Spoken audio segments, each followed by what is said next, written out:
few days ago, I made a reaction video and talked about the playoffs and the playoff games, the semifinals, and gave my thoughts on Michigan, Georgia, Cincinnati, Alabama, etc. And today I'm going to go in a more in-depth view on Georgia versus Michigan, and after that, talk about some of the first off-season changes for Michigan football. Shaun Nua leaving to USC, some stuff in the transfer portal, and at the end, talk about some takeaways for Michigan's season from the perspective, really, of the Orange Bowl and how I think what I saw translates into the 2022 season.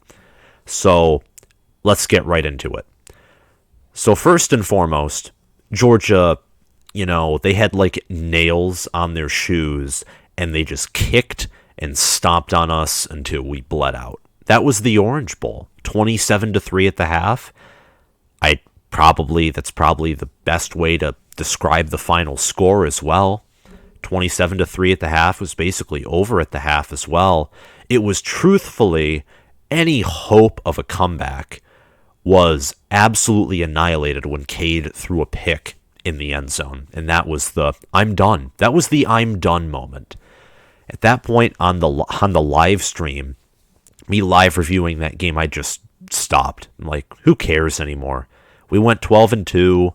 The end of the season, of course, had to end this way. But overall, it was a good season. I'm fine, with how it went. I'm actually very happy. But I do, if we go to the playoffs again, and I expect that we will. If we don't, that'll be a whole different conversation.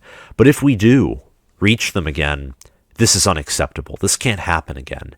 This is a first-time experience that you learn from, and when you come back, you don't get humiliated. You just don't.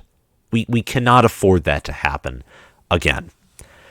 And the reason we lost to Georgia, the reason Georgia beat us is because our game plan, combined with our inferior staff and talent, killed us. It killed us. We did not have the motivation Georgia had. We did not have the talent. We did not have the coaching staff. We did not have the game plan.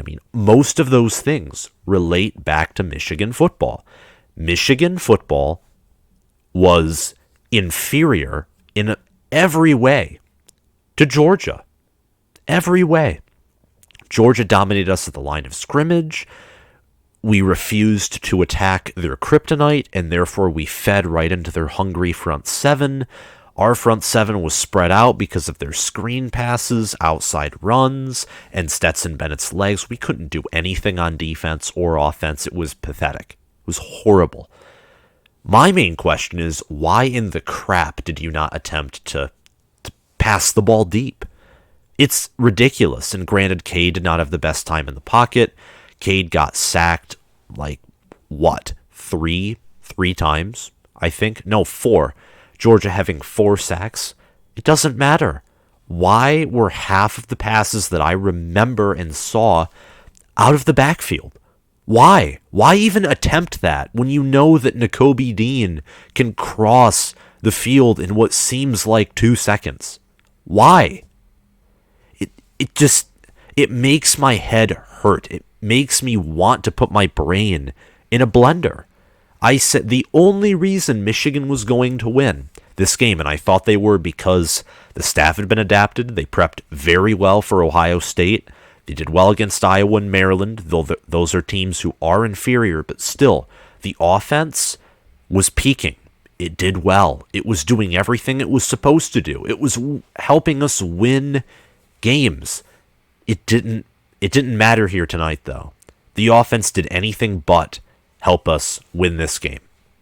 I said, if Michigan wants to win, they have to attack Georgia's secondary, who frankly, they left a lot of Michigan wide receivers open. And that's something that they're going to have to fix. Kirby Smart said there was a lot of things to fix from this game. And some might have been like, what? You played your best game all year. And they did.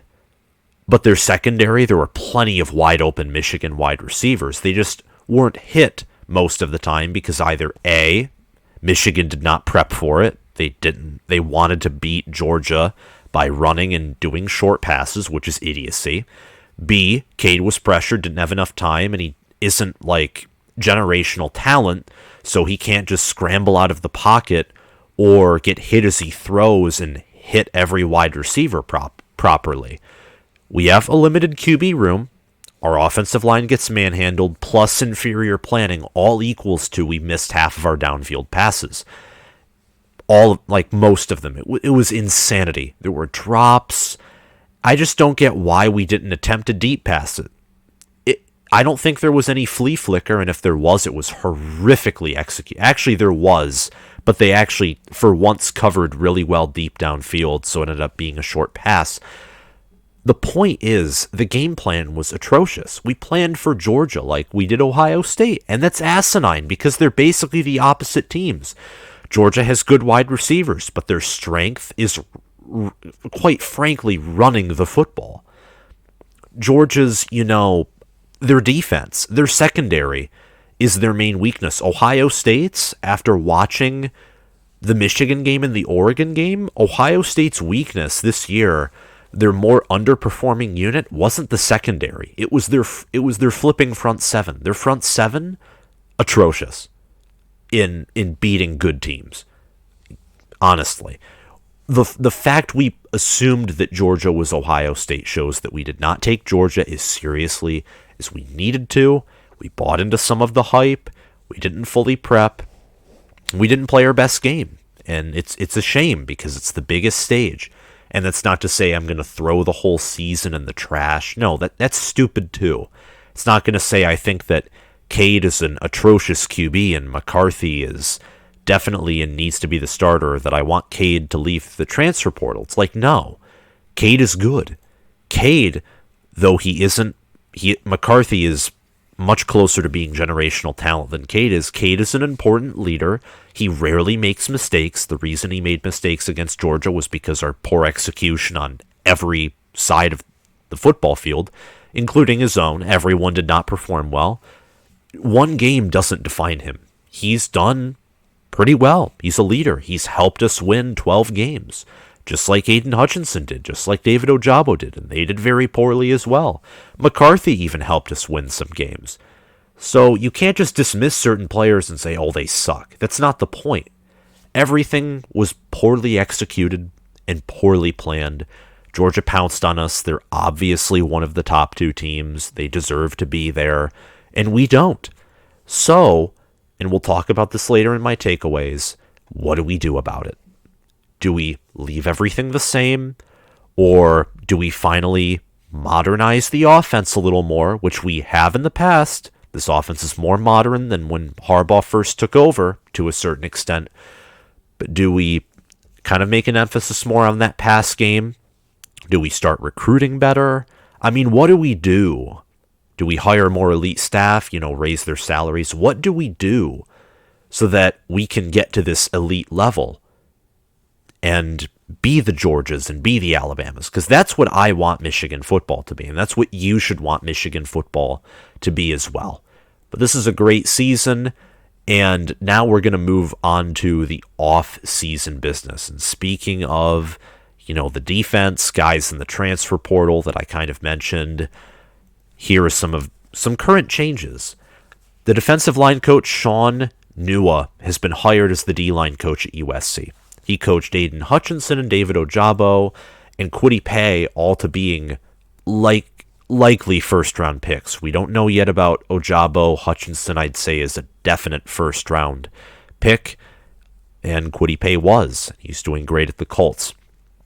The article is by Sports Illustrated, and I will link it down below in my video description. Report: USC football hires Michigan D-line coach Shaun Nua, who spent 3 seasons with Jim Harbaugh at Michigan. And the original source was Pete Thamel. Nua spent the past 3 seasons under Michigan head coach Jim Harbaugh and came to Michigan after a 2018 season where he spent with Arizona State. Jim Harbaugh said Shaun is a rising star in the coaching profession, that he brings great passion and energy to his work, and Michigan football looks forward to having Shaun and his family join the university. And Shaun has done very well. His defensive line had I'd say above average good year in 2019. They had a pretty poor performance in 2020. Granted, the whole team did. And this year, the defensive line, with regards to the pass rush, was amazing. And it was a great defensive line overall, which is good. I think it was a great hire by USC. It makes sense to me, actually, why he would go there. He played college football at BYU. USC is closer to his original home. He'll probably get more attention there too because it's kind of like building a resume. Yes, it's a lateral move, but he's going to USC, a program that has been broken for nearly a decade, and he's going to help Lincoln Riley rebuild, and he's probably getting paid more there. So for him, it's a win on all sides of the ball. He's closer to home. He probably will get to recruit better prospects. He'll get to build his resume better as he attempts to help rebuild a broken blue blood. To me, it just makes sense. And it is a lateral move, so it kind of sucks. Hurts the fans' feelings a little bit, but I'm pretty certain we'll find an adequate replacement. Or a good, not by adequate, I mean the same as he was. It's rumored that we'll probably hire someone from inside of the university. Up to the transfer portal, Darion Green-Warren, George Johnson III, Anthony Solomon, and Andre Selden are transferring. All of those guys, with the exception of Solomon, are cornerbacks. That is not good for Michigan. It just isn't. That means you're going to have a lack of depth at the cornerback position unless you get someone from the portal. And you may say, but we have a bunch of talented freshmen coming in. And J.J. McCarthy, look what he did. Look what Edwards did. And look what Andrell Anthony did. And it's like, yes, they helped us win 12 games. And we have Steve Klinkscale, who's like a really good secondary coach, maybe the best in the country. Here's the thing, though. Depth is so critical. It is so critical. Words cannot even describe how critical depth is. Mel Tucker, let's talk about a team up the road. Mel Tucker at MSU, great coach, great staff. Yes, the secondary, that's what we're talking about with Michigan, is atrocious. It's not the point, though. The point is depth. Michigan State doesn't have depth. And we saw what happened when their starters got injured. 56-7. And, just kind of sludge fests against Penn State and Maryland and Purdue. And Tucker doesn't want that. Tucker's a good coach. And that's why he's using the portal. He's trying to build at least, he's trying to wrap the bullet wound. And it may not be the most effective because, honestly, you don't know always what you're getting out of transfers or recruits. And transfers and recruits, too, can sometimes be a little iffy. But transfers, the advantage with them is they have experience. The freshmen coming in, don't have experience at the collegiate level. Michigan needs to get a transfer with experience, preferably a starter, who's done well and is a rising star. I don't want some 5-star with entitlement who's falling off. It's not what I want here. We need to get a guy with experience, a leader in the cornerback room through the transfer portal. And we likely will have Vince Gray back. You also got Jamon Green have yet to make decisions. DJ Turner, we don't really know. I mean, I don't know a whole lot. I'm not inside the Michigan program. I'm just voicing my own opinion. It is critical, though, that we get a guy out of the transfer portal for the cornerback position. It is absolutely critical. We do not need the secondary. It has been exposed as a weakness, potential weakness for us this year. Look at the Ohio State game, and I know they have great wide receivers, but still, allowing nearly 400 passing yards. Look at what Peyton Thorne and Jaden Reed did. Yes, it's a great connection, but does an elite team allow that to happen? Absolutely not. And the 2020 season, kind of still haunts us. That was a season of where basically our guys skipped a year of development, I'm just going to say, with how bad Don Brown's coaching was. So Michigan would just be far better off not trying to rely on their true freshmen and trying to get a guy with experience out of the portal and also get their hands a little dirtier with the portal.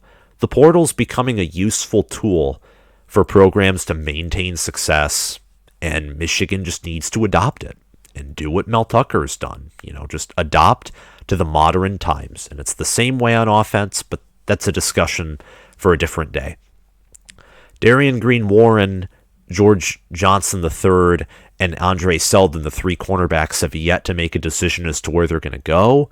The linebacker, of course, in that group, Anthony Solomon, follows, Jed Fish to Arizona. Don Brown previously coached at Arizona, and he probably wanted to be around a more Michigan guy like Jed Fish.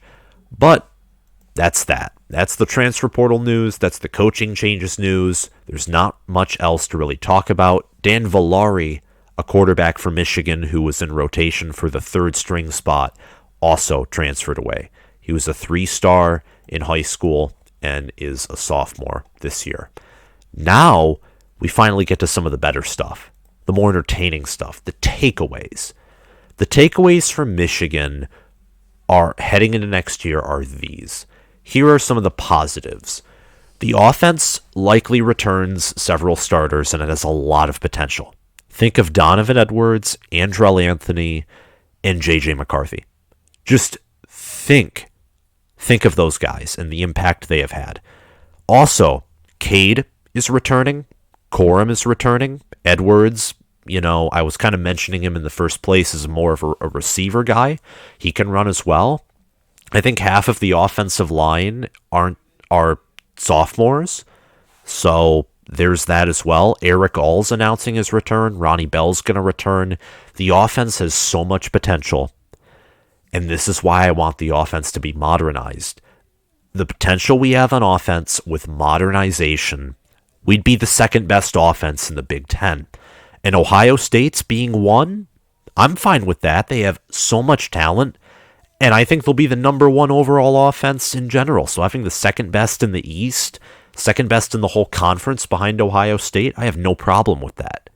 But modernizing the offense would do so well with our returning starters. But even if we don't, I think this offense will be one of the best, if not the best, that Harbaugh has had in his tenure here. It has a lot of potential, it's a very high ceiling, and seeing their performance and efficiency this year, the floor is not very low. Another positive is that Michigan broke through. We achieved something new. Michigan showed it can be the best in the Big Ten, which is important for morale. I can only imagine the pressure and just the demoralization in the minds of the kids of this program when they've realized we haven't won the Big Ten since 2004. And they did it this year. They, Team 142, will be remembered. And they fought for something, and they finally earned it. They weren't projected to be anything in the preseason. They had to fight their way, earn respect. And that just gives you a reward of a feeling of, I can do this. And people who are maybe thinking, Michigan football, it's not really worth investing into, whether it's donors, whether it's people looking for coaching or playing opportunities, think again. Everyone thought Michigan's ceiling was 10-3, and now it appears to be 12-2. And who knows? Maybe with some changes that might be hopeful, but are always possible. We'll never know until they happen or until the current regime is gone, if they don't happen. But anyway, who knows? Why not come to Michigan now? They can win the Big Ten. There are no longer empty promises of Michigan is back. I don't know if we're back yet, but this is certainly a start. There are also, though, some concerns. And the concerns are, for example, the way the Michigan-Georgia game was played showed that Michigan's talent gap is very wide with teams at the top. And we don't want that. Because a talent gap that wide with a team like Georgia means that you're susceptible to the smaller teams. You're susceptible to teams that don't have as great of depth as you do, and you're susceptible to being once again humiliated by teams who have the talent that Georgia and Alabama does. And the only other team in the country who has the amount of talent that they do is to the south of us, in Columbus, waiting for revenge next year. So let that sink in for a little bit. I'm hoping that doesn't happen. And I do believe that we can beat them next year. but we'll see. They're obviously circling that game. That is going to be their Super Bowl next year. Even though I think they have a very good shot to win the national title, that will be their Super Bowl. They will champion that win, their vengeance against us after this loss this year, more than their national title if they win both. Another concern is how quickly will Michigan reload, specifically on defense. Aiden Hutchinson, David Ojabo, Brad Hawkins, guys that are all leaving. And it's the same thing with the cornerback depth. It's why I want Michigan to use the transfer portal for defense. How quickly will we reload, or won't we? If we don't reload and the defense, let's just say average or above average, I don't anticipate this defense being atrocious by any means. But if it's average or above average, that could create some problems if this offense sputters. And knowing Jim Harbaugh and the system he establishes, this offense is far from perfect. It's not the most modern thing in the world, so it often has to kind of lean on the defense. Harbaugh's teams are more defensively focused. That's what he likes. And us losing most of our defensive starters could create a problem.